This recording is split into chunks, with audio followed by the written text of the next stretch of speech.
আসসালামু আলাইকুম। রোজ কিচেনে আপনাদের সকলকে স্বাগত আরেকটি রেসিপি দেখার জন্য।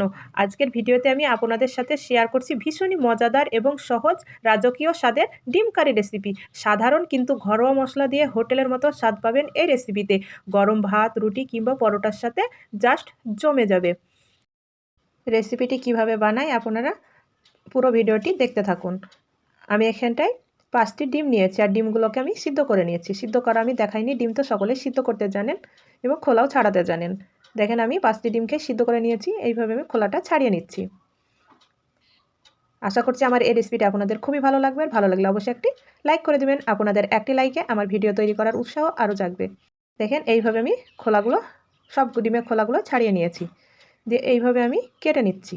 এইভাবে কাটলে ভাজার সময় ফেটে যাবে না আর ডিমগুলো দেখতেও সুন্দর লাগবে।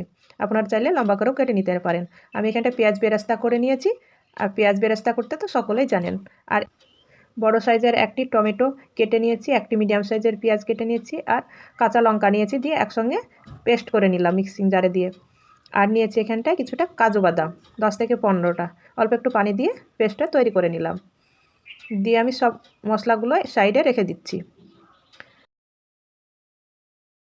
চুলাতে কড়াই বসিয়ে দিয়েছি আর তেলও দিয়েছি। আমি পরিমাণ মতো সরিষার তেল দিয়েছি, দিয়ে ডিমগুলোকে ভেজে নিচ্ছি।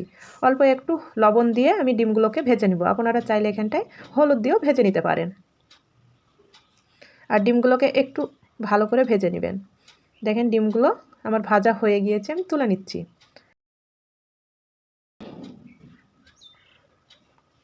দিয়ে ওই তেলে আর একটু তেল দিয়ে দিচ্ছি। আমি এখানটায় সরিষার তেল দিয়ে রান্না করেছি, আপনারা চাইলে সাদা তেল দিয়েও রান্না করে নিতে পারেন। কিছুটা গরম মশলা আর একটি তেজপাত দিয়ে দিলাম। দিয়ে কিছুক্ষণ নাড়াচাড়া করে নিয়ে সুন্দর একটি গন্ধ বের হলে আমি যে পেঁয়াজের পেস্টটা করে রেখেছিলাম টমেটো আর পেঁয়াজের, সেটা দিয়ে দিলাম। দিয়ে একটু নাড়াচাড়া করে নিয়ে 1 টেবিল চামচ আদা রসুন বাটা দিয়ে দিলাম। মশলাটাকে ভালো করে একটু ভেজে নিব, যাতে আদা রসুনের এবং পেঁয়াজের কাঁচা গন্ধটা চলে যায়। এইভাবে কিছুক্ষণ নাড়াচাড়া করার পর বাকি মশলাগুলো দিয়ে দিচ্ছি। হাফ চা চামচ ধনিয়া গুঁড়ো, হাফ চা চামচ জিরা গুঁড়ো, আর হাফ চা চামচ লঙ্কা গুঁড়ো, আর স্বাদ মতো লবণ দিয়ে দিলাম। দিয়ে আর এখানটায় পরিমাণ মতো হলুদ দিয়েছি। আমার হলুদটা দেওয়ার সময় স্কিপ হয়ে গিয়েছে, আপনারাও দিয়ে নেবেন। দিয়ে মশলাটাকে ভালো করে কষিয়ে নিব। একটু তেল ছাড়া ছাড়া হয়ে আসলে বাদামের পেস্টটাকে দিয়ে দিলাম। আর চুলার আঁচটাকে একেবারে লো করে দিবেন, নাহলে বাদামের পেস্টটা দেওয়ার সঙ্গে সঙ্গে তলাতে লেগে যাবে। দিয়ে মিডিয়াম আঁচে আপনারা এইভাবে কিছুক্ষণ কষিয়ে নেবেন। দেখেন মশলাটা আমার কষানো হয়ে গিয়েছে, এই পর্যায়ে ডিমগুলো দিয়ে দিলাম। আপনারা ডিমের কারি তো অনেক রকম খেয়েছেন, কিন্তু এইভাবে একবার ডিমের কারিটা রান্না করে বাড়িতে দেখুন, বাড়ির সকলে খুবই পছন্দ করবে, ছোট থেকে বড়। আবারও ডিমগুলো দিয়ে কিছুক্ষণ নাড়াচাড়া করে নেওয়ার পরে আমি 4 টেবিল চামচ গরুর দুধ দিয়ে দিলাম। দুধটা দেওয়ার সময় চুলার আঁচটাকে একেবারে লো করে দিবেন, যেহেতু এখানটায় টমেটো দেওয়া আছে, টমেটো কারণে দুধটা কেটে যেতে পারে। দিয়ে চুলার আঁচটাকে লো রেখে দুধটা দিয়ে কিছুক্ষণ রান্না করে নিয়ে পেঁয়াজ বেরেস্তা উপরে ছড়িয়ে দিয়ে ঢাকা দিয়ে চুলার আঁচটাকে বন্ধ করে 10 মিনিট রেখে দিবেন। হঠাৎ করে বাড়িতে মেহমান আসলে আপনারা এই ডিমের কারিটা রান্না করে মেহমানকে দিয়েন, দেখবেন মেহমানরা খুবই পছন্দ করবে।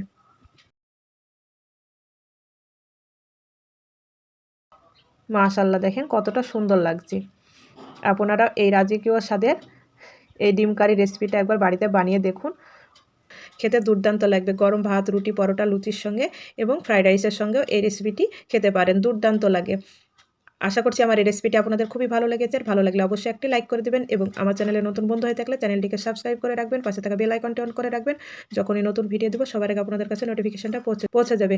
আমার এই রেসিপিটি কেমন হয়েছে অবশ্যই কমেন্ট করে বলবেন, আর কী ধরনের রেসিপি দেখতে চান অবশ্যই কমেন্ট করে বলবেন। আর সৌন্দর্যের জন্য আমি কিছুটা উপর দিয়ে পেঁয়াজ বেরেস্তা ছড়িয়ে দিলাম।